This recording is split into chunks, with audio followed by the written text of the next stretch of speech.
Hello everyone. Welcome back to this channel.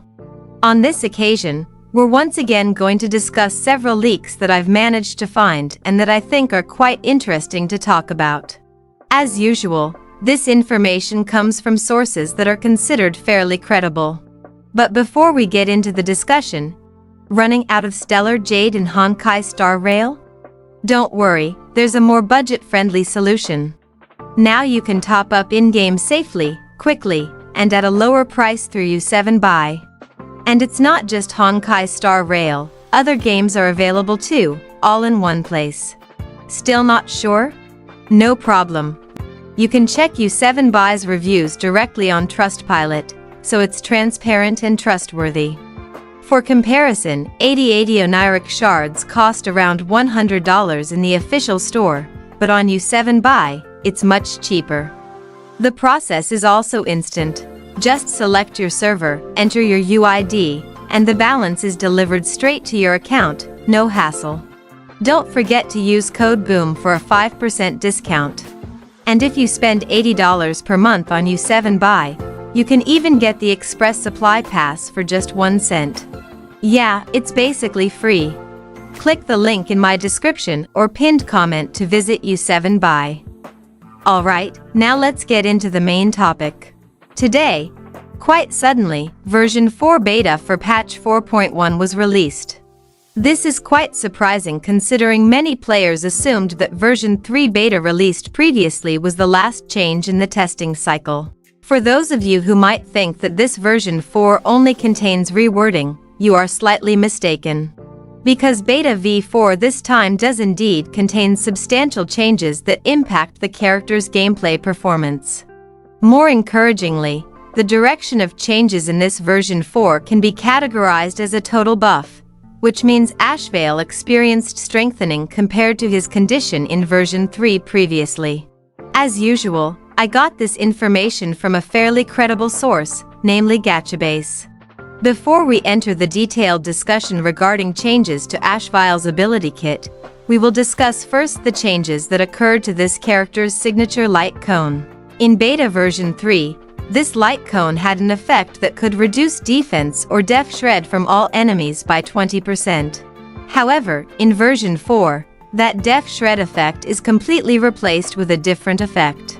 This new effect increases damage taken received by all enemies by 20%. So, now the effect is changed to vulnerability from the previous def shred. For those of you asking which is better between these two effects, the answer is actually that they are equivalent. So it can be said that it's only a debuff effect change. Let's move to the main discussion, namely the changes that occurred to ASHVEIL's kit himself.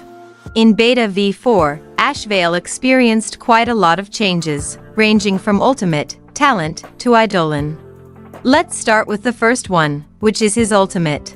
Previously, the description stated that ASHVEIL will deal DMG to a new bait until bait becomes lower than 4 stacks.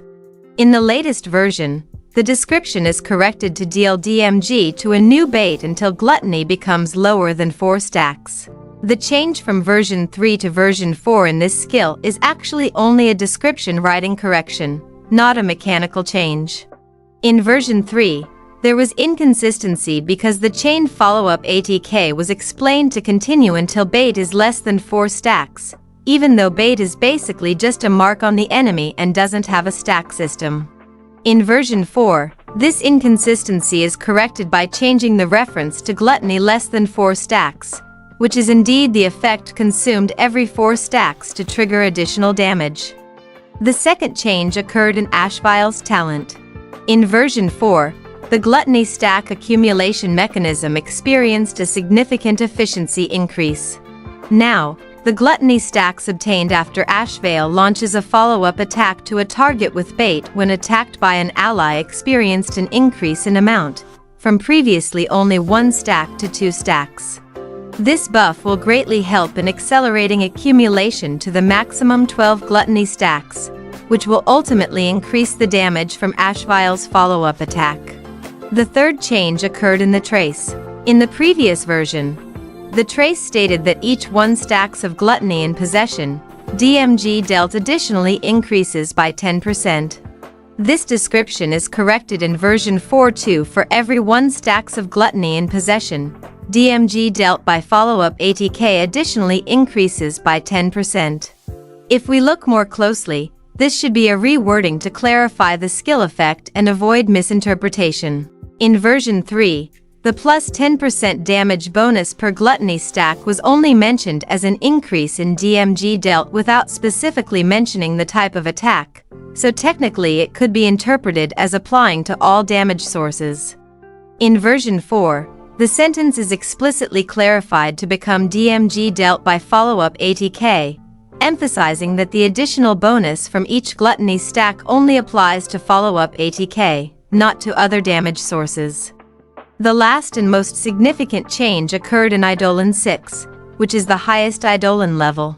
In version 3, the E6 effect stated that for each stack of gluttony ASHVEIL has gained, his DMG dealt increases by 3%, with this effect able to stack up to 30 times. In version 4, the damage dealt increase value experienced an increase from 3% to 4%, with the stack limit remaining 30 times. In terms of value, this is a quite noticeable and significant buff. In version 3, the maximum total damage dealt increase only reached 90% when 30 stacks were achieved, while in version 4 the total can reach 120% damage dealt increase. This 30% increase in total bonus is a quite decent buff, although it occurs at Eidolon 6. Overall, the direction of changes in this version can be categorized as a total buff for ASHVEIL, with improvements in various aspects ranging from accelerated gluttony stack accumulation to damage scaling at Eidolon 6. However, if we compare with ASHVEIL's condition in version 2, the current kit is still an overall nerf, considering version 2 had far higher burst potential in various aspects. Beta version 4 can be viewed as an effort to make ASHVEIL slightly better compared to beta version 3. And I'm quite curious whether the version 4 changes will be the last, or whether there is still a possibility that beta version 5 will happen. However, most likely this beta version 4 is the last change. Alright, that concludes our discussion for this time. What are your thoughts on these latest leaks? Are the changes in beta v4 satisfying enough? Or rather disappointing? Feel free to share your opinions in the comment section. Don't forget to also spread this information to fellow Honkai Star Rail players who may also be interested in Honkai Star Rail information developments. Your support in the form of likes and subscriptions is very meaningful for the continuity of this channel, ensuring that you won't miss the latest information in the future. See you in the next discussion, and thank you for your attention.